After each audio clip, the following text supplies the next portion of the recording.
ta trầm, ta trầm, ta trầm, có tí tí tí đam, nông nông, nông đầm, ta tí tí tí đam, ta trầm, có tu tu tu đam, ta đam, tu tu tu tu tu.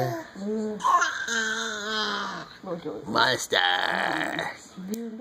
Master. Hèn gì?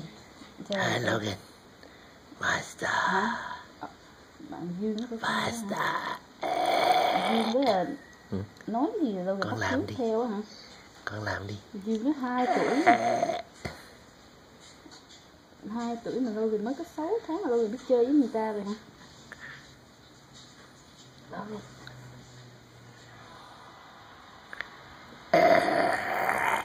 Kêu sao con? Master kêu sao?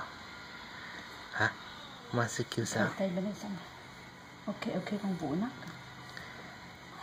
Hello again, Master kêu sao con? Master kêu sao? Đổ mồ hôi nè. Đổ mồ hôi Logan.